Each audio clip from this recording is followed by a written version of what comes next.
하나님의 종이요 예수 그리스도의 사도인 나 바울이 사도된 것은 하나님이 택하신 자들의 믿음과 경건함에 속한 진리의 지식과 영생의 소망을 위함이라. 이 영생은 거짓이 없으신 하나님이 영원 전부터 약속하신 것인데 자기 때에 자기의 말씀을 전도로 나타내셨으니 이 전도는 우리 구주 하나님이 명하신 대로 내게 맡기신 것이라. 아멘. 우리는 그 매주일마다 지금 계속해서 이 참 믿음, 다시 이제 표현하면 구원 얻는 그런 믿음은 어떤 믿음인가? 자, 그 해답 자체를 그 성경을 통해서 계속 살펴보고 있습니다. 이것이 왜 중요하냐니까 예수님 당시에 우리가 이제 보게 되면 그 당시 하나님을 믿었던 일부 이스라엘의 남은 자 소수를 제외하고 이 대부분은 어떤 확신을 가지고 있는 거니까 자기들은 참된 믿음을 가지고 있다고 그래 이제 생각했거든요. 그뿐만 아니고 자기들이 성전에서 예배를 드리는 예루살렘 성전 자체는 아주 이게 놀라운 그런 성전이다 이래 이제 생각했거든요. 그런데 예수님, 하나님의 아들이신 예수님께서 이 땅에 오셔서 결론 자체는 어떤 결론인가니까 그들의 믿음 자체는 외식하는 믿음이다. 즉, 이 하나님이 인정하지 않는 그런 믿음이고 그들의 그런 성전 자체는 이 무너져야 될 성전이다. 이렇게 결론을 지었거든요. 그러면 우리는 지금 복음 시대에 살고 있으니까 아마 그 사람들은 구약 시대의 그런 것 때문에 그렇지 않았냐. 그래서 복음 시대는 아무 문제가 없지 않았냐. 이렇게 많은 그리스도인들이 생각하거든요. 그런데 그 복음의 처음부터 처음이라는 것은 초기 교회 있죠. 이 초기 교회에 보면 아주 충격적인 바울의 증언을 듣게 되거든요. 그게 이제 뭐냐니까 수많은 사람들, 즉 일부의 사람들이 아니고 수많은 사람들이 하나님의 말씀을 혼잡케 한다 하는 그런 증거를 분명하게 우리에게 하고 있거든요. 이 두 가지를 근거로 보면 지금 복음 시대에 살고 있는 우리들에게도 주의하지 않으면 우리가 믿음이라고 생각하는 이것이 믿음과 관계없는 것일 수도 있다. 즉 하나님의 그런 택하신 자들의 믿음이 아니고 다른 믿음이 될 수 있다 하는 그런 우려에 대한 것을 우리가 짐작할 수가 있거든요. 또 그것뿐만 아니고 지금 이 시대에 이 땅에 전 세계를 다니지 않더라도 이 땅에 나타나고 있는 교회의 현실과 그 성도들의 그런 모습을 보면 이런 현상을 우리는 참 표현은 못하지만 정말 이런 현상이 나타나고 있구나 하는 것을 짐작할 수 있다 하는 그 이야기죠. 그래서 그 시간이 되는 데까지 계속해서 우리가 이 하나님이 택하신 자들의 믿음, 즉 구원받는 믿음은 어떤 양상을 지니고 있느냐 하는 그것이 구약이나 신약에서 아주 많은 내용들이 담겨져 있습니다. 그것을 하나씩 살펴보면서 지금까지 여러분들 신앙생활 잘 하고 있고 또 예수님을 잘 믿고 있지만 혹시 이 세상 풍조 때문에 그것이 흔들린다든지 또 다른 곳으로 빠지게 되는 그런 일이 없도록 하는 게 참 중요하다 하는 생각으로 이 주제를 가지고 계속 이렇게 살펴보고자 합니다. 오늘 생각해 보고자 하는 그 주제는 이것이에요. 이 하나님이 택하신 자들의 믿음은 어떻게 이 세상을 살아가는가? 참 그리스도인들은 참 이렇게 좀 난처하잖아요. 차라리 예수님을 딱 믿고 난 이후에 바로 천국에서 살면 참 좋겠는데 이 땅에서 살거든요. 예수님을 믿은 순간에 우리의 육의 성정이 사라져 버리고 성령만이 우리를 지배한다 그러면 참 좋겠는데 아니거든요. 죽을 때까지 육의 성정이 우리를 지배하고 또 성령께서는 또 우리를 이끌어 나가고 하는 것이 그것 속에서 우리가 살고 있거든요. 그래서 그러면 이런 상황 가운데 이 그리스도인들은 어떻게 이 세상을 살아가야 되느냐 하는 그 문제에 대한 해답을 예수님께서 직접 말씀하신 그 내용을 보면서 한 가지 해답을 얻고자 하거든요.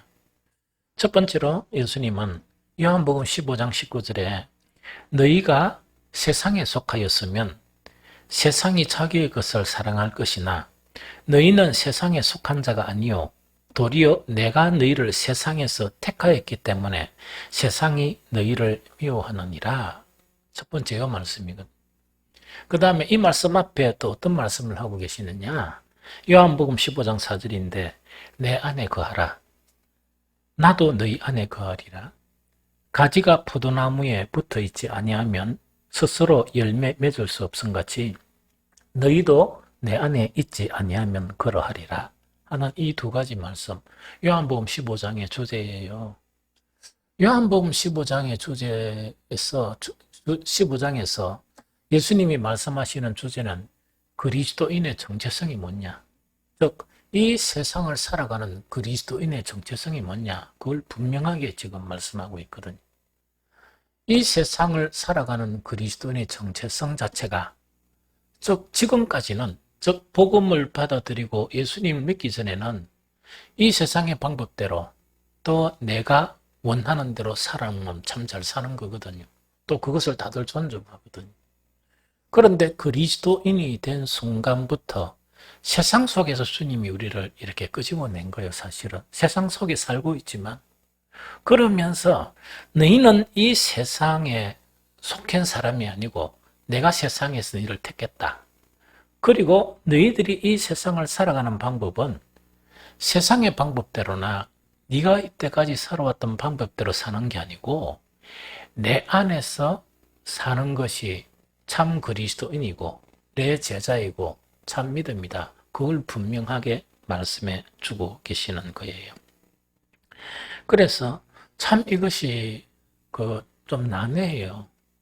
제가 옛날에 THM에 갔을 때 우리 독일에서 박사학위를 받은 내 논문을 지도하는 교수님하고 그때 목사님들하고, 나는 장로 신분이었지만 목사님들하고 같이 이렇게 공부를 했었거든요. 이 공부를 하면서 한 주제를 이렇게 제가 제안을 했습니다. 거기는 막 강의 듣고 막 이러는 게 아니고 어떤 주제에 대해서 토의를 하는 거예요. 다 목회자들이고 이러다 보니까 이 토의를 하는데 제가 낸 주제가 주님 안에 거한다는 것은 무엇입니까? 이걸 이렇게 주제를 냈었어요. 그러니까 막 온갖 이런 이야기들이 이렇게 막 절비하게 많이 나왔습니다. 그때 독일에서 이 박사학위를 받은 그 교수께서 그리스도인들의 최고봉의 삶이 주님 안에 거하는 것이다. 그것을 이야기했었습니다. 정말 그리스도인으로서 최고의 가치를 지니고 또 최고의 그런 삶 자체가 주님 안에서 사는 것, 이 세상을 사는 것이다. 그런 이 이야기를 듣게 되었거든요.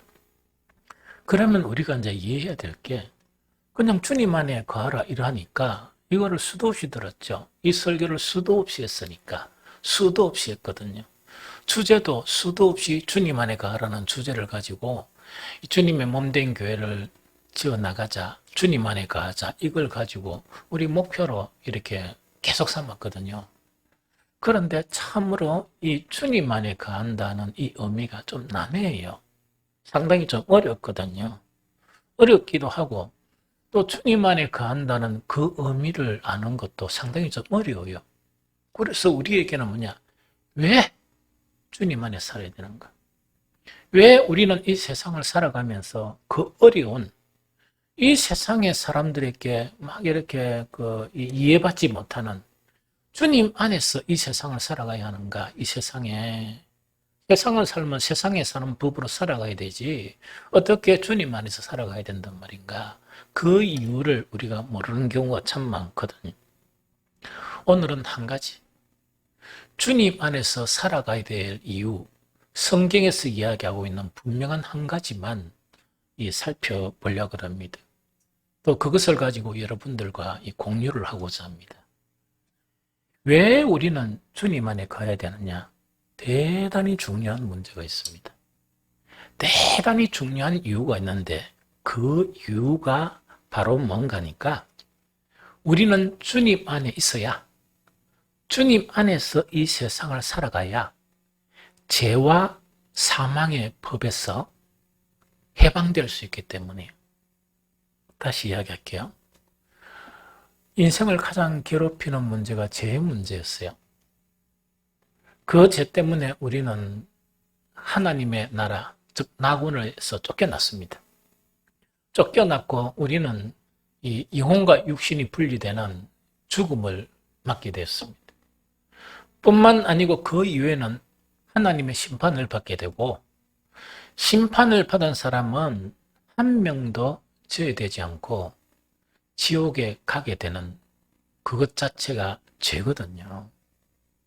그래서 우리 인생 자체의 가장 큰 문제가 이 죄와 사망의 법이에요.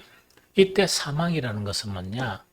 영혼과 육신이 분리되는 것을 이야기하지 않고 영원한 벌을 받는 고통의 존재를 이야기합니다.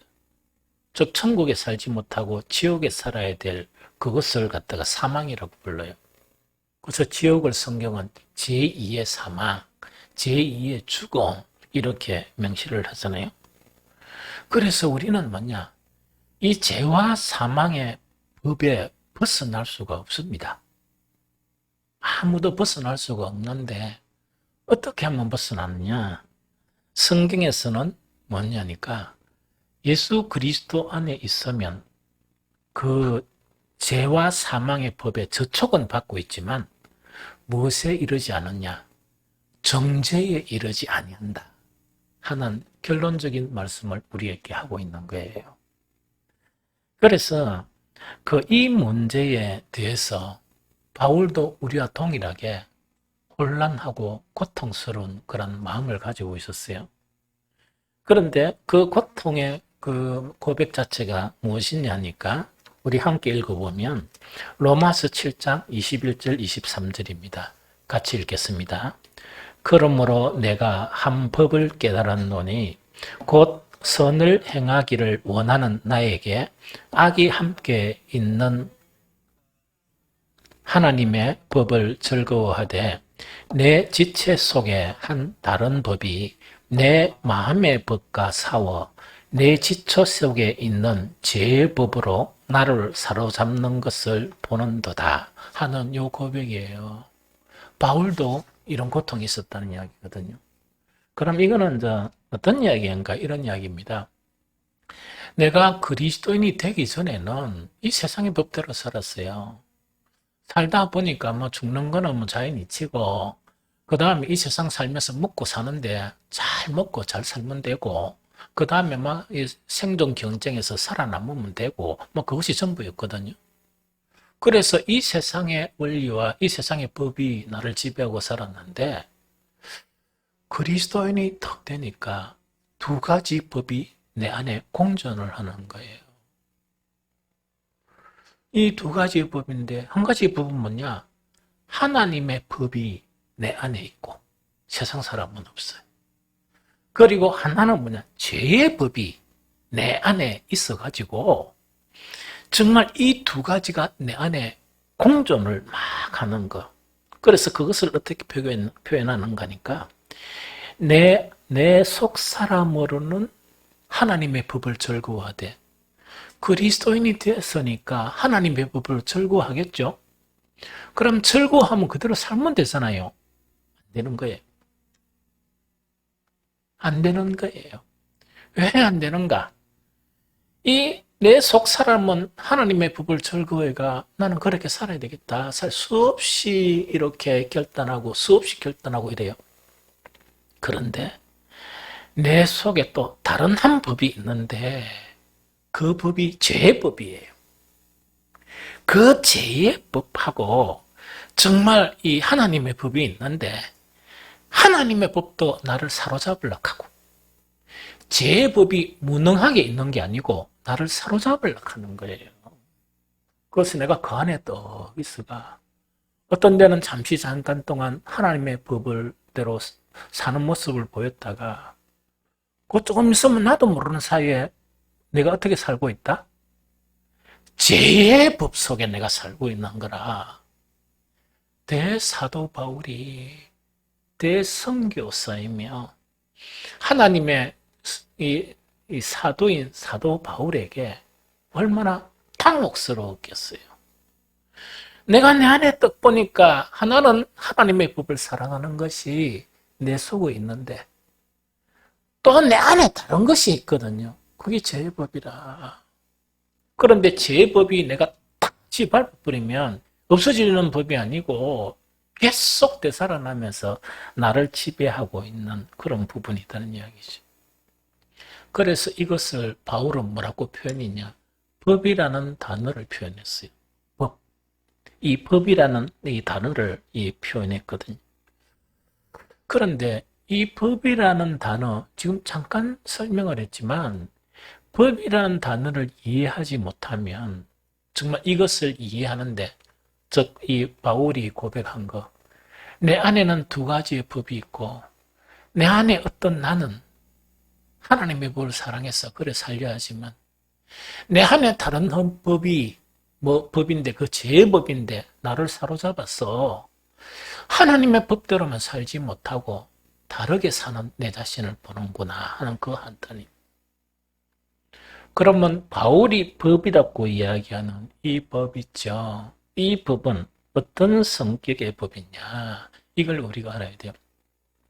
관련 자료들을 딱 보니까 많은 신학자들이나 많은 주석가들이 막 이런저런 이야기를 잔뜩 늘어나가 무슨 말인지 잘 모르겠어요. 그러니까 뭔가 이래 설명을 해놨는데 잘 모르겠는데, 이 간단히 이거는 이 법이라는 단어를 어떤 것을 사용했느냐, 그것 자체만 이렇게 하면, 이해하면 우리가 이해할 수 있거든요. 이것이 헬라어로 노모스란 말이에요. 노모스. 이 법으로 표현된 이 말을 원어 자체가 노모스란 말인데 여러 가지 의미를 갖고 있습니다. 원래는 간단하게 하면 법이라고 표현할 수가 있어요. 그런데 상세한 부분을 보면 이런 의미도 포함되어 있어요. 규범적 관습의 개념으로 율법. 규범적 관습으로서의 율법이란 것은 어떤 의미인가니까 각 나라마다 각 사회마다 이렇게 이 관습이 다르죠. 좋아하는 것하고 나쁘는 것하고 달라요. 저는 이번에 우크라이나 그 전쟁을 통해 가지고 감동을 좀 받았어요. 물론 우크라이나 그 국민에게도 이 잔잔한 감동을 받았지만 우크라이나 국민이 아닌 폴란드 국민이 있죠. 너무 감동을 받았어요. 그러면서 생각을 한 게 뭐냐. 우리는 지역이 좀 특이한 지역이지만 우리도 그 안에서 정말 폴란드에 사는 그리스도인이었다면 그 사람들이 보여준 그것을 실천할 수 있겠느냐 하는 그런 생각을 했습니다. 폴란드가 잘 사는 나라가 아니거든요. 잘 사는 나라가 아니고 그 피난민들이 다 오게 되면 어떻게 한 말입니까? 국경을 폐쇄한다든지 못 오게 한다든지 막 이런 일이 없이 그 국경을 개방해버리는 거예요. 개방해버리는데 여러분들도 보도를 통해서 알다시피 폴란드 사람들이 그 앞에서 이 팻말을 들고 이래 있는 거예요. 그 팻말이 다른 게 아니고 내가 도와줄 수 있는 부분은 여기까지니까 도움이 필요한 분들은 그 이야기하라 하는 그것을 팻말을 들고 있거든요. 그래서 어떤 사람들은 교통수단이 없는 그들에게 나는 교통수단을 제공하겠다. 어떤 아줌마들은 뭔가니까 애기들하고 그 여자들이 있으면 이 뭐냐니까 자기 집에 이렇게 당장 뭐 어떻게 할 수가 없으니까 해가지고 막 방 하나에 보니까 이 코로나 시대에 아들이 막 몇 명씩 해가 거기서 자기 아들하고 사는 그 생활을 이렇게 간단하게 하는 거예요. 그래서 그런 거를 딱 보면서 이 폴란드란 이 나라의 국민은 어떤 정서를 가지고 있을까? 만약에 우리나라에 있었다 그러면 뭐 단언하게 일부 세력이 국경을 폐쇄합시다. 뭐 이런 거 있다 해가 이런 주장도 있을 수 있을 것 같아요. 그런데 저 사람들은 어떤 그런 사회 환경이나 사회 관습을 가지고 있을까? 그러면서 못 도와줘가지고 막 이렇게 그 애쓰는 그 모습을 보면서 참 이 제로 타락한 이 전 세계에서도 참으로 아름다운 이런 생활 관습을 가진 그런 사람들도 있구나 하는 것 자체가 그리스도인으로 사는 우리들을 부끄럽게 하는, 참 부끄럽게 하는 그런 것들을 이번에 그 TV를 통해서 보면서 왠지 참 부끄러워지는, 왠지 뭔가 그 사람들을 보면서 부끄러워지는 이걸 봤거든요. 그러면서 이런 삶의 관습이나 패턴들이 있죠. 이런 정서가 그들에게는 다 수용이 되는 거예요. 국경도 필요 없고 어려움을 당했으니까 우리는 가난하지만 우리나라처럼 뭐 삼성전자가 있고 LG전자 그런 거 아니거든요. 현대자동차가 있고 그런 나라가 아니거든요. 그러면서도 그런 정서를 보여준 것 자체가 우크라이나 국민들이 이렇게 하는 나라를 지키는 그것도 참 감동스럽지만 참으로 감동을 주는 그런 부분이다. 그래서 이 노모스라는 것은 어떤 것을 의미하는가니까 법인데 이렇게 안 하면 안 되는, 즉 폴란드에서는 뭐냐니까 만약에 그런 전쟁이 일어나서 있죠. 그렇게 안 하면 비겁한 사람처럼 보이고 또 그렇게 안 하면 안 되는 규범이 있는 거예요. 그 규범 자체가 그 사람들을 지배하니까 그 사람들이 뭔가 보여주기 위해서 그런 게 아니고 폐말 듣고 있는 사람들이 뭐냐니까 달랑 자동차 가지고 있는 거 혹은 뭐 작은 집을 가지고 있는 거 그런 사람들이에요. 그래서 이것이 바로 노모스를 하는 법으로 번역된 단어고 규칙, 원칙, 그들 나름대로 원칙의 그런 의미를 가지는 거예요. 그래서 이 노모스는 어떤 속성을 가지고 있는가 하니까 아까 이야기했죠. 하나님의 법이 있고 제법이 있죠. 제법은 나쁘다는 걸 알잖아요. 그러면 우리는 하나님의 법을 절구하면 되고 바로 하나님의 법으로 전환하면 되고 제법은 밟아버리면 되잖아. 안 되는 거. 그게 안 되는 게 노모스예요. 즉 하나님의 법은 하나님의 법대로 우리를 그렇게 이끌어가는 힘을 가지고 있고 제법은 제법 나름대로 우리를 그렇게 이끌어가는 힘이 있는 거예요. 이게 노모스예요. 이게 노모스라는 거예요. 그래서 이 많은 그런 종족들의 노모스 있죠. 이거는 다 개념이 다를 수 있다. 다를 수 있고 막강한 힘을 가지고 사람을 그렇게 바꿔버리는 거예요. 그러면 저번에 일전에 한번 이야기했지만 저는 TV 보면서 다른 종족들이 사는 걸 보면서 충격에 빠졌어요. 다시 두 가지를 이야기하면 뭐냐, 그게 어느 종족인지 그건 잘 몰라요. 여인들이 어떻게 되는 거니까 우리는 입술 관리를 잘하죠. 하는데 입술에다가 나무를 이래 위엔가 밑엔가 이래 이어놨어요. 이렇게. 그럼 입술이 왜 됩니까? 툭 튀어나오고 이래 되는 거예요. 에?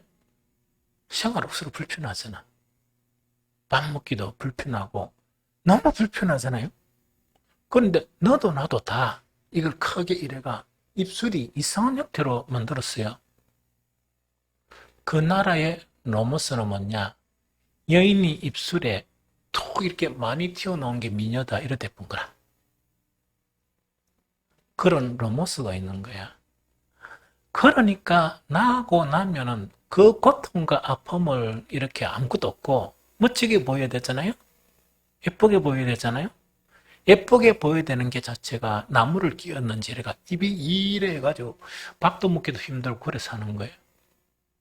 그런데 그들의 로모스는 그게 아름다움. 전 세계 그 종족 외에 다른 종족들은 그걸 아름답게 느낍니까? 그런데 그들은 낮서부터 죽을 때까지 그걸 아름다움으로 느끼며 속고 살고 있는. 그게 노모스의 힘이라. 그래서 우리는 이 복음을 통해서 하나님의 법이 이미 계속 하나님의 법을 이야기하잖아. 그러면 하나님의 법대로 살아야 된다 하는 것 자체가 내 마음에 있는 거야. 그런데 우리는 어떤 속에 살아가는가? 하나님께서 범죄한 인생을 구원하시는데 120년 동안은 살게 했어요. 그런데 120년이라는 거는 꼭 다 120살까지 산다는 게 아니고, 그러면서 하나님의 정말 다스리는 법이 우리에게 주어진 인생이 기회가 되는 거예요. 하나님의 구원의 복음을 받아들이고 그대로 살면 구원이 되고, 결국은 하나님의 법대로 살지 않고 안 받아들이게 되면 이거는 심판을 받게 돼요. 그게 우리 인생이에요.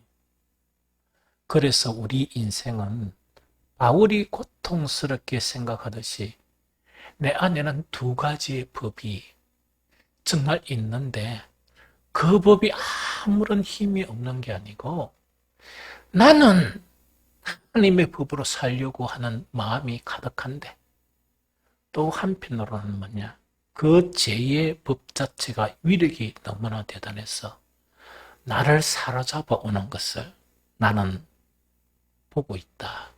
그걸 고백하는 거예요. 그래서 그리스도인들로 산다는 것 자체가 때로는 너무나 힘들 수 있는 게 있는데, 힘든 것 중에 가장 힘든 것이 하나가 이 두 가지의 법이 우리 안에 공존하고 있고, 이 죄의 법 자체가 힘이 없는 게 아니고 한 종족의 인생, 그 조상 때부터 전체적인 인생을 지배할 수 있는 능력과 힘을 가진 넘었어요. 그래서 우리가 어떻게 합니까? 어떤 면에 보면 이렇지.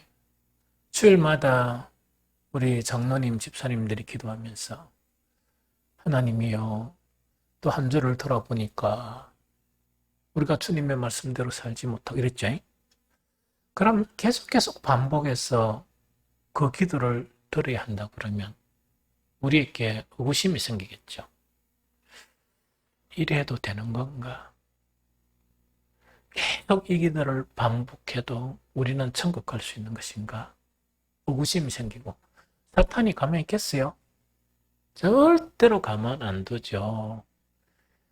네가 예수 믿는다 하면서 하나님 믿는다 하면서 그래 가지고 너는 천국 못 간다. 이러니까 우리 속에 있는 평강이 깨지겠습니까? 안 깨지겠습니까? 깨지죠. 그리스도인으로서 살아갈 수 있는 힘도 없어져요. 내가 정말 그런 것이 아닌가. 힘도 없어져요. 이 두 가지 공존하는 것에 대한 고통 자체를 바울도 이렇게 고백을 합니다. 거기 로마서 7장 24절입니다. 같이 읽겠습니다. 시작. 오호라 나는 공고한 사람이로다. 이 사망의 몸에서 누가 나를 건져내랴. 한번 읽겠습니다. 오호라 나는 공고한 사람이로다. 이 사망의 몸에서 누가 나를 건져내랴. 우리가 고통하고 있는 거 있죠. 양심을 가진 그리스도인들이 늘 고민하고 고통하는 문제에 대한 그 고통을 바울은 이 한 구절의 말로서 설명하고 있는 거예요. 대사도 바울도 이런 고통 속에 있었다. 사도 바울도, 성경에 저자했던 사도 바울도 이 문제 때문에 힘들어하고 있었다 하는 그것을 알아야 됩니다. 알아야 되지. 안 그러면요, 이 그리스도인의 삶을 살면서 평강이 없어지고, 왜? 제 법 안에 내가 굴복되는 내 자신을 보면서, 또한 믿음도 흔들려 버리게 되고 소망도 흔들리게 되면 그리스도인의 삶은 진짜 처절한 삶밖에 안 돼요. 고통의 삶밖에 안 되거든. 그래서 바울도 이렇게 탄식을 했던지 우리도 이 문제에 해방될 수 있는 사람은 아무도 없습니다. 그런데 신기하게 이 문제는요, 주를 더 사랑하면 더 사랑할수록 고통이 더 심한 거예요. 주를 위해서 살면 더 살수록 더 고통이 심한 거예요. 그래서 목사들에게 이 고통은 더욱더 심하죠. 왜냐니까 내가 주의 종으로 부름을 받았고 이 구원의 말씀을 전하는 자로서 내가 이것밖에 안 된단 말이냐 하는 그것 때문에 계속 고통하고 고통하겠죠. 이 고통 속에 계속 있으면 목회가 힘들어지잖아요. 그런데 바울은 이 고통이 사라진 건 아니에요. 죽을 때까지 사라진 건 아니에요. 이 고통이 있으면서 바로 승리로 전환하는 위대한 선언적인 것을 우리에게 선포를 하고 있습니다. 해답. 이 고통에서 해방될 수 있는 그 해답을 우리에게 주고 있는데 그것이 뭐냐? 이 말씀은 꼭 기억해야 돼. 로마서 8장 1절 말씀이에요. 로마서 8장 1절 읽어봅니다. 시작. 그러므로 이제 그리스도 예수 안에 있는 자에게는 결코 정죄함이 없나니. 다시 읽겠습니다. 시작.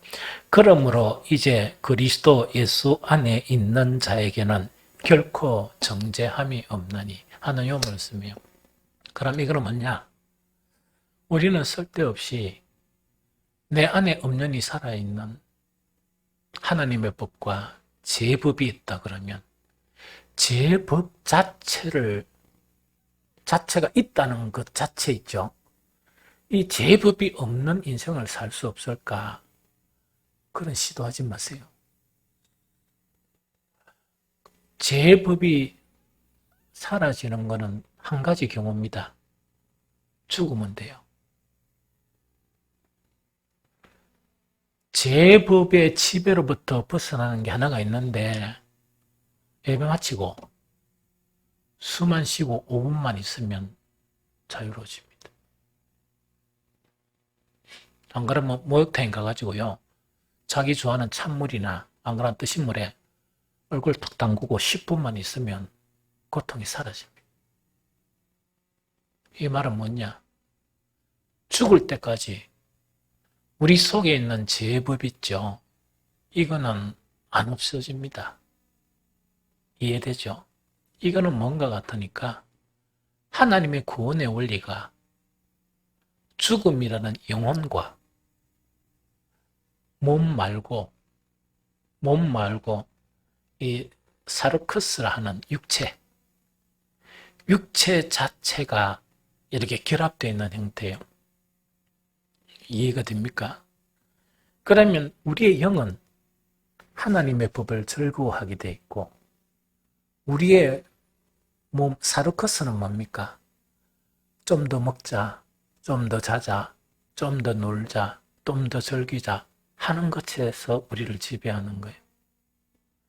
그러면은 살아있는 인간으로서 죄의 문제를 가지고 살아있는 인간으로서 이걸 없애는 거는 영혼과 몸을 분리시키면 돼. 그게 우리가 할 수 있는 일입니까? 하나님만이 하시는 일이에요. 그래서 죽을 때까지 기다려야 돼. 죽음은 우리를 자유케 해요. 무엇으로부터? 죄의 정말 지배로부터 우리를 자유롭게 해요. 이해가 되죠? 그래서 우리는 일평생 하나님의 나라에 가기 전까지 주님께서 우리를 부르시기 전까지는 이 두 가지를 인정해야 돼요. 인정을 해야 돼요. 인정을 하고 그러다 보니까 한 번씩 내가 영혼 자체가 피곤할 때는 죄의 그런 지배로 이끌려갈 수 있습니까? 없습니까? 있죠. 죄의 지배라는 건 뭐냐? 이론적으로는 뭐냐? 내 아내나 내 남편 죽을 때까지 사랑해도 시간이 모자라는데 절대로 미워하지 말자. 이렇게 이야기했던 거예요. 미워하지 말자 해놓고 전신같이 묻고 나면 미워해. 또 아무것도 아닌 문제가 뭐라 하다가 뭐냐니까 가자. 어디? 구청으로. 이렇게 또 한단 말이지. 그래서 그런 거를 받아들일 줄 알아야 돼. 왜냐니까 내가 내 몸을 지니고 있으니까 지니고 있는 이상은 항상 이것이 지배를 받고 있다. 이렇게 생각해야 돼. 알겠죠? 그러면 이것에서 자유로워지는 놀라운 비결과 원칙이 뭐냐? 그리스도 안에 거하면 이런 현상이 없어진다는 게 아니에요. 죄의 속성의 지배를 받고 있다는 내 자체가 없어진다는 게 아니고 지배를 받고 넘어지기도 하고 수없는 살인이라는 건 신약 성경에서는 남을 미워하는 게 살인이야. 수없는 살인을 저지르지만 그리스도 예수 안에 있으면 정죄에 이르지 아니하는 거야. 정죄에 이르지 아니한단 말입니다. 그러니까 현상은 우리는 고통해야 되지만 스스로 정죄한다든지 그것을 가지고 남에게 정죄하지 않는 사람이 되는 거예요.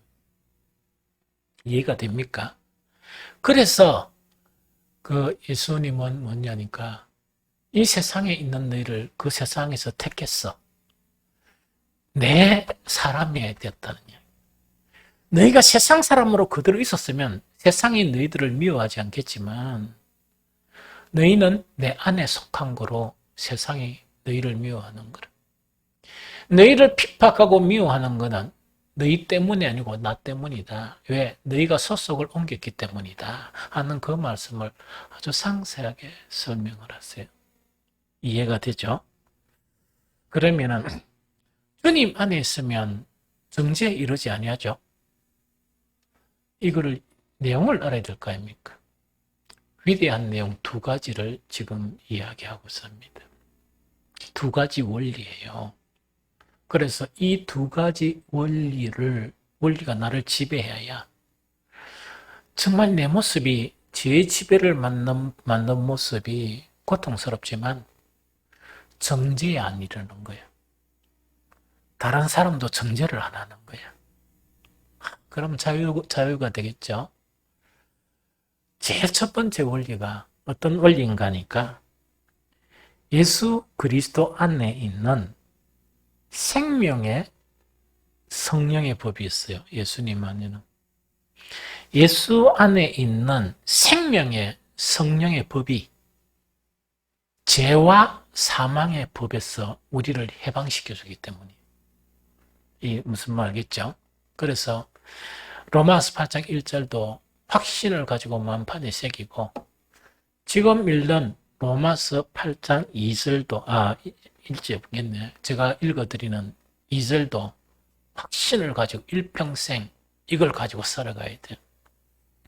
8장 2절 읽겠습니다.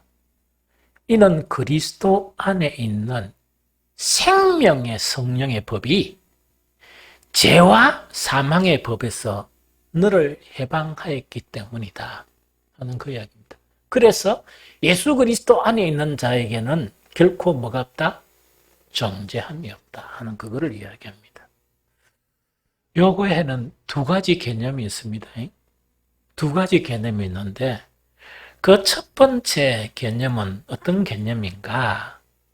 이 해방의 개념, 자유케 하는 개념이 이 개념입니다. 함께 읽습니다. 로마서 8장 3절 같이 읽겠습니다. 시작.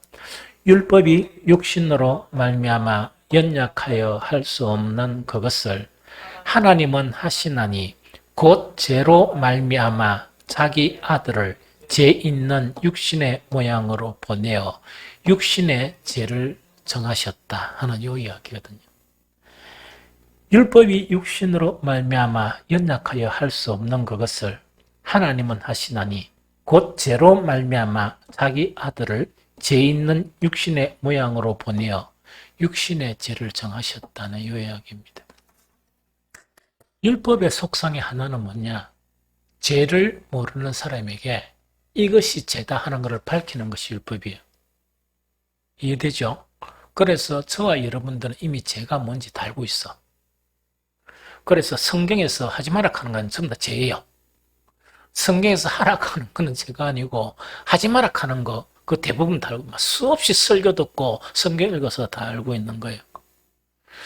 그런데 성경에서 하지 마라는 죄 그 자체를 우리가 안 하고 사는 방법이 있습니까? 없습니까? 없어. 그게 육체의 연약함이야. 우리 영혼이 육체에 살기 때문이에요. 그래서 육체가 배고프면 우리 영이 일합니까? 뭐가 배고프노? 영의 말씀을 먹어라. 이러면 됩니까? 육신의 떡을 안 먹으면 이게 비빌해가지고 영이 혼미해가 죽어봅니다. 그래서 이 육신의 욕구나 지배에서 벗어날 수 없거든요. 그래서 죄의 권능으로부터 벗어날 수 있습니까? 없습니까? 없죠? 그래서 계속 뭡니까? 그 세상 방법대로 살다가 또 우리가 주일날 주님 그대로 살만한데 또 살았네요. 그러니까 한 10주 동안 하다 보니까 하려니까 힘들죠. 아니 10주 연속, 20주 연속, 감옥에 한 10년 연속 앉아가 주님 또 짓고 살았네요. 이러니까 우리가 어떤 생각이 듭니까? 주님 너무나 이 이야기를 싫어할 거다. 나도 듣기 싫은데 그런 회개를 안 하는 거야. 그건 사탄의 넘어가 그래요. 그래도 계속 해야 돼. 계속 해야 돼. 그래야 새롭게 될 수 있으니까. 그런데 이제 이 죄 있는 사람은 반드시 정죄를 당하죠. 정죄를 당하니까 심판을 받게 되고 지옥 가게 된단 말이야. 그런데 심판을 받고 지옥 가게 되는 그 정죄를 누가 대신 받았다? 예수님의 십자가를 통해서 대신 그 예수님이 다 치르신 거예요.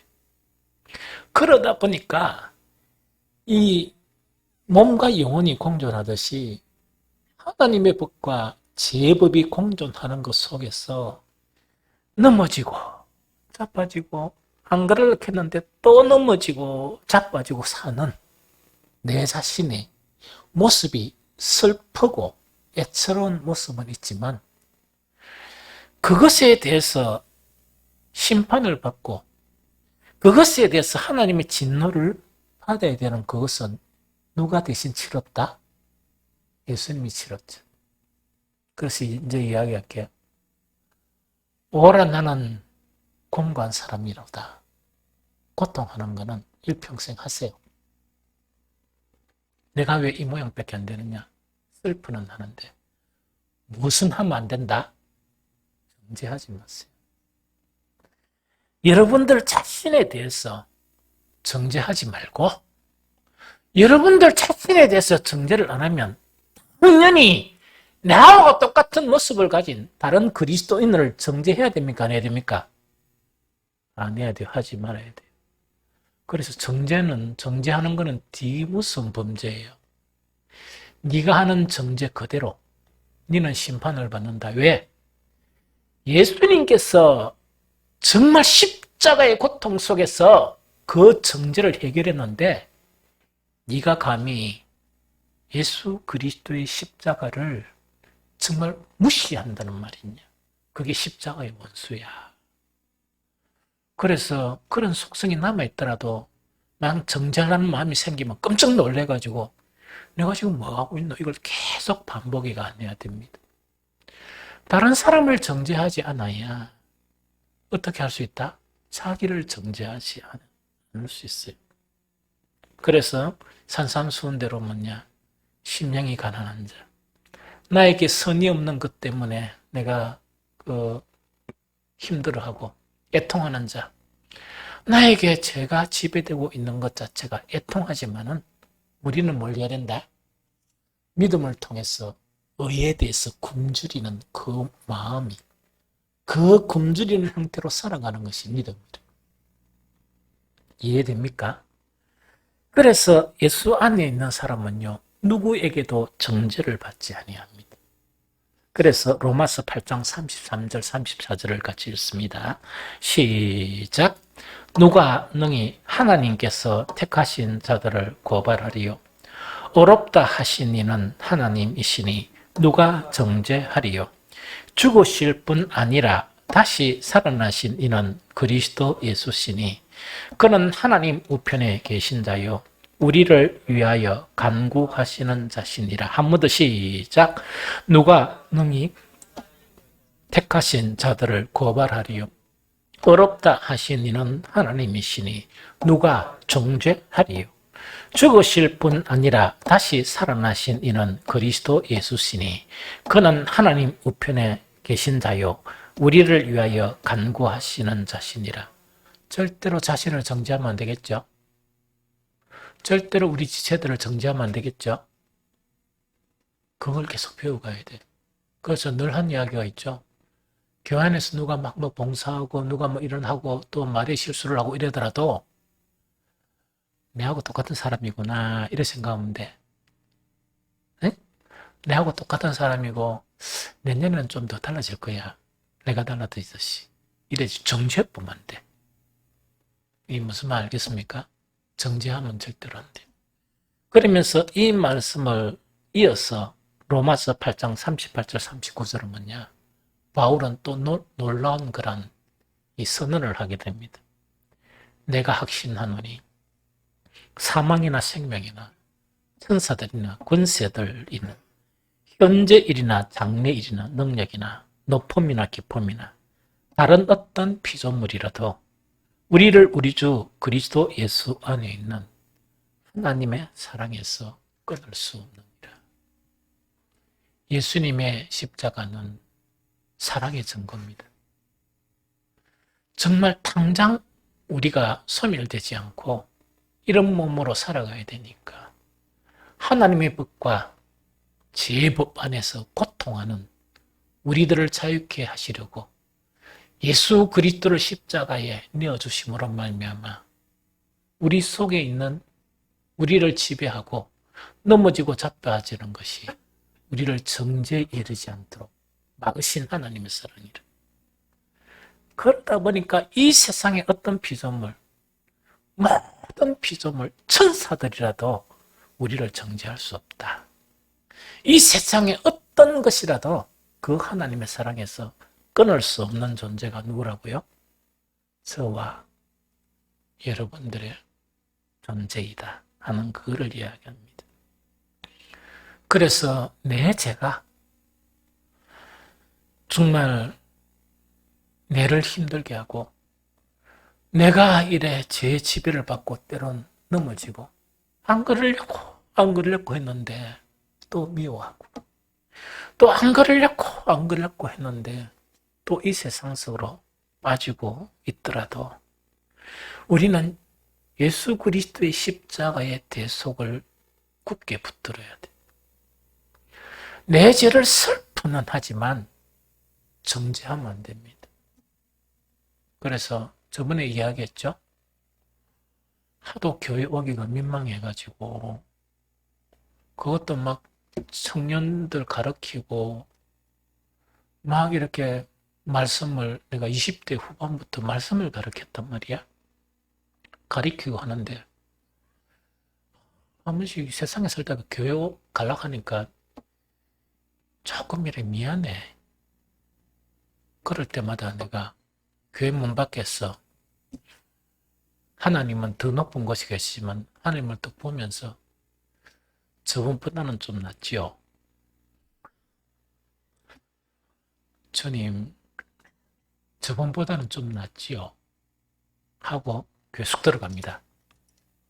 내 연약한 모습이나 그런 모습을 말끔히 잊어버리고 간 거예요.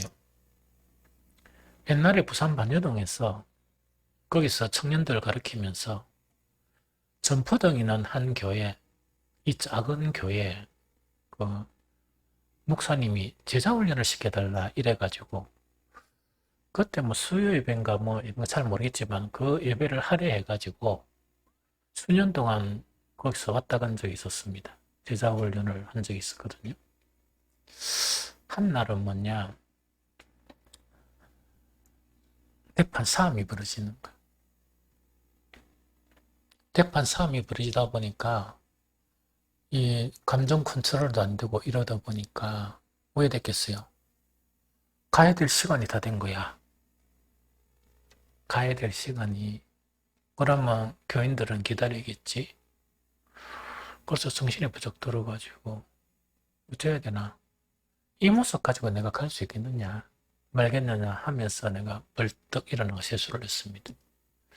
세수를 딱 하니까 얼굴에 보니까 표시가 너무 나는 거야. 좀 핥힌 자국도 있고, 오늘은 가지 말까 이러다가 갔습니다. 그러다 보니까 준비를 했겠습니까? 못 했겠습니까? 아무 준비도 없었어요. 31번을 타고, 그때 아마 31번이었을 거예요. 타고 이제 버스로 쭉 가면서 마음을 다스린 거예요. 주님, 저는 인격도 아니고 인간도 아니고 아무것도 아닙니다. 지금 이 시간 내가 가는 거는 나는 단지 스피커입니다. 스피커. 스피커 알죠? 탁 해가 틀면 이 말이 나오는 거. 저는 이 시간 단지 하나님의 스피커입니다. 아무 준비도 없고 아무 마음 상태도 안 되고 아무런 경건함도 없는 인간이 아닌 스피커니까 스피커로서만 사용해 주십시오. 이리가 간 거예요. 그래서 어쨌든 간에 했는데 뭘 전했는가 그런 거 아무것도 모르겠어요. 다 잊어버렸는데 너무 이렇게 좋았어요. 나도 너무 좋았고 그 참석한 사람도 좋았고. 그런데 마치 그 말씀을 막 전하다가 중간에 고등학생 2명이 쑥 들어왔는 거예요. 잠깐 기다려 왔는가 봐. 처음 보는 고등학생. 이래 와가지고 안 가고 앉은 거예요. 끝까지 이제 말씀을 들은 거예요.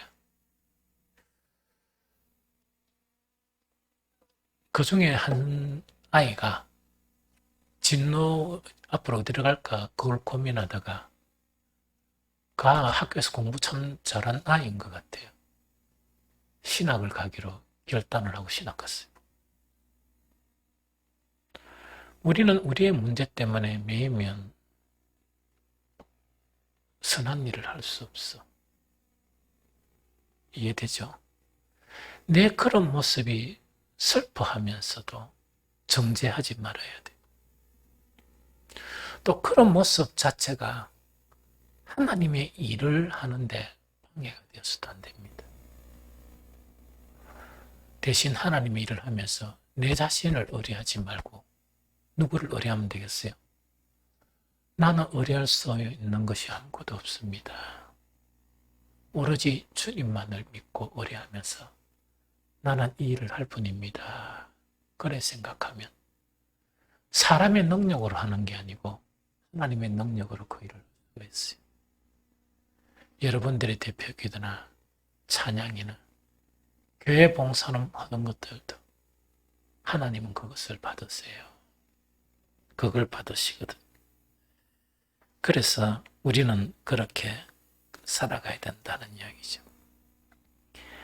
요 말씀에 대해서 확실하게 해주는 한 가지 더 원리가 있습니다. 이 2가지 원리는 절대로 뗄 수 없는 거예요. 확실하게 하는, 절대로 이거는 맞다고 확실하게 하는 한 가지 원리가 있는데 그게 2번째 원리인데 이게 뭐냐? 생명과 성령의 법 있죠? 법 자체는 누구에게만 효력이 나타나느냐? 그 이야기입니다. 생명과 성령의 법은 육신을 따르지 않고 무엇을 따르는? 그 영을 따라 행하는 사람에게 이 말씀이 이루어진다. 그 이야기입니다. 그럼 쉽게 이야기하면 십자가의 놀라운 권능은 누구에게 일어난다고? 어떤 사람 십자가의 권능을 이래 이해하겠지. 이래 뭡니까? 이용을 하겠죠. 십자가를 통해서 내 죄가 다 사해졌습니다. 나는 막 살아도 됩니다. 왜? 계속 십자가의 보혈의 능력이 무궁하기 때문에 됩니다. 내가 죄 짓는 사람이 있어. 우리나라 종파에 그 구원파라는 종파가 그래 살아. 그런데 이 구원파의 그런 것 자체가 정통교회에서도 이게 들어왔어요. 들어와가지고 그래 사는 사람들이 엄청 많아. 그래 살면 안 됩니다. 십자가의 능력을 확실히 잡으면서 한 가지가 뭐냐. 이 십자가의 능력인 생명과 이 성령의 법은 누구에게 육신을 따라 안 살고 한 번씩 육신 때문에 넘어지고 자빠지고 하더라도 무엇을 따라 살려고 하는 사람? 양을 따르는 자에게 유효하다 하는 요 말씀입니다. 그러면 오늘 말씀을 연결해서 한번 읽어봅니다. 로마서 8장 2절 8절을 읽어봅니다. 8장 2절 8절. 자, 시작. 이는 그리스도 예수 안에 있는 생명의 성령의 법이 죄와 사망의 법에서 너를 해방하였습니다. 율법이 육신으로 말미암아 연약하여 할 수 없는 그것을 하나님은 하시나니 곧 죄로 말미암아 자기의 아들을 죄 있는 육신의 모양으로 보내어 육신의 죄를 정하사 육신을 따르지 않고 그 영을 따라 행하는 우리에게 율법의 요구가 이루어지게 하려 하심이라 하요 이야기거든요. 누구에게 율법의 요구가 이루어진다고? 육신을 안 따르고 영을 따르는 그 사람에게 율법의 요구가 이루어지는 거라. 율법의 요구는 두 가지입니다. 율법. 하나는 죄의 문제를 해결하지 못하면 반드시 하나님의 심판을 받는다. 정죄를 받아요. 맞죠? 이 정죄는 누구 때문에 해결돼서? 예수님이 십자가 때문에 우리가 받아야 될 정죄를 예수님이 다 받으신 거야. 하나 해방됐죠? 율법의 요구 자체 두 가지는 뭐냐? 너희는 죄 때문에 타락해가 어디에 산다? 하나님의 동산에서 쫓겨나서 이 세상에 살고 있죠? 너희들이 천국에 가려고 그러면 제가 율법대로 완벽하게 살아서 완전한 의가 되어야 어디 갈 수 있다? 천국에 갈 수 있다. 이 이야기거든. 이 두 가지거든. 이해가 됩니까? 그러면 이 두 가지인데 이 두 가지를 이루는 것은 하나는 십자가의 권능을 통해서 정죄가 없어졌죠? 하나는 무엇을 해서 완전한 의의 사람이 되는가? 육신을 따라서 안 살고 뭘 따라서? 영을 따라서 살아가는 계속적인 삶을 통해서 우리는 예수님의 장성한 분량인 의에 이르게 돼요. 이거 이해가 됩니까? 이 두 가지 법이야. 그러면은 육신을 계속 예수님의 십자가 감사합니다 하면서 계속 육신으로 따르면 우리는 의로, 즉 불의에서 의로 바뀔 수 있습니까? 못 바뀝니까? 못 바뀌죠? 못 바뀐단 말이야. 그래서 믿는 사람이란 건 누구를 이야기하는가? 믿는 사람이란 거는 뭐를 이야기하나? 뭘까요? 그 믿는 사람, 그 의인은 이런 이야기죠. 의인은 어떤 사람이 의인이라? 율법의 기준을 다 지키는 사람이 의인이 아니고 어떻게 사는 사람? 믿음으로 사는 사람이 의인이야. 그래서 의인은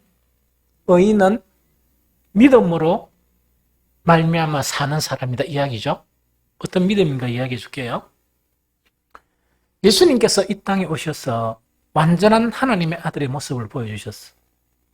우리는 믿음으로 저 모습이 하나님의 아들이라 그래가지고 육신으로 따는 걸 계속적으로 거절하면서 뭐라고? 예수님을 닮아가겠지. 이거는 율법을 따라 사는 사람이요 믿음을 따라 사는 사람이라 믿음을 따라 사는 사람이지. 이 믿음을 따라 사는 사람은 육신으로 살고자 하는 것을 거절하겠지. 거절하고 영이 이 의를 이루게 하니까 이 의에 따라 살아가겠죠. 여기에 믿음으로 사는 거예요. 그럼 믿음으로 구원을 받죠. 하나님께서 어떻게 완전하게 하시는가? 마지막에 우리에게 분리를 해버려요. 우리의 속사람인 영 자체는 믿음으로 그렇게 살아왔죠. 우리의 육신은 계속 죄의 늪으로 우리를 빠지도록 이끌어가죠. 죽음이란 건 뭐냐? 우리 영혼이 완전한 구원을 받도록 육신으로부터 욕으로부터 자유롭게 되도록 끊어버리는 거, 분리시킵니다. 그래서 죄를 짓게 하는 육신은 흙에서 나왔으니까 흙으로 돌아가고, 우리가 어렵게 믿음으로 살고자 하는 우리의 영혼은 죽으면 하늘 나라로 가는 거예요. 우리 신경자 권사님이 가 있는 그곳에 가는 거예요. 우리도 동일하게. 언제 만나느냐? 예수님이 이 땅에 심판의 구주로 다시 오실 때 우리의 몸은 흙으로 들어갔죠? 우리의 영혼에게 예수님은 선물을 주시는데 완전한 몸을 주세요. 완전한 몸을 주세요. 영화스러운 몸을. 우리 안에 죄가 있습니까? 없습니까? 사라져 버리면서 우리는 100% 완벽한 의로, 영원토록 의로우시고 거룩하신 하나님의 나라에서 하나님과 함께 사는 것. 의인은 이 믿음으로 사는 것이 의인이라. 사탄은 여러 가지 원리나 방법을 가지고 이런 고귀한 믿음을 버리게 하면서 유대인들에게는 조상대대로 율법이란 그 안에서만 살게 했고, 많은 이단들은 사람이 만드는 그 원리 안에 미혹을 하는 거라. 이 두 가지는 이면에 누가 있다? 우리를 선악과를 먹게 할 사탄이 있어요. 이해가 됩니까? 그러면 영을 따라 산다는 것은 뭐냐? 대반이 알겠죠? 요한복음 6장 63절 예수님은 이렇게 말씀하세요. 살리는 것은 영이니 육은 무익하니라. 내가 너에게 이런 말이 무엇이라고? 영이고 생명이다. 그 이야기죠. 우리는 이걸 믿는 거야. 영을 따라 사는 거는요, 절대로 어떤 신비한 그것에 국한되면 안 되고, 영을 따라 사는 본질적인 의미는 영이신 말씀대로 예수 그리스도 안에서 내가 끊임없이 살아가는 거라. 뭐로써? 의인이 되었어.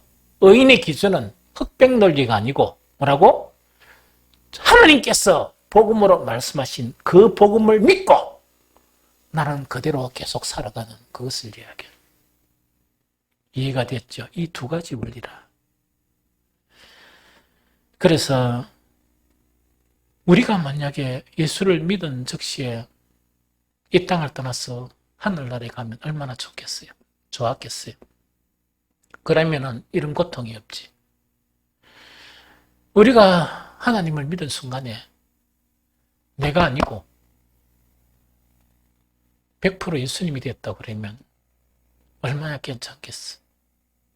그런 하나님이 구원하는 원리는 내 영혼이 이런 복잡한 상황 가운데 믿음으로 사느냐 안 사느냐 그걸 보기를 원하시.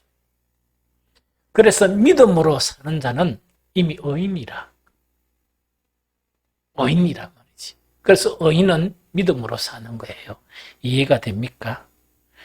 그래서 우리는 오늘 주신 그런 말씀, 예수 그리스도 안에 있는 자에게는 우리 속에 하나는 하나님의 법, 하나님의 제법이 우리를 지배하고 있고, 때론 우리가 연약할 때 넘어지기도 하고 자빠지기도 하지만 그것 가지고 여러분들은 정죄에 빠지면 안 돼.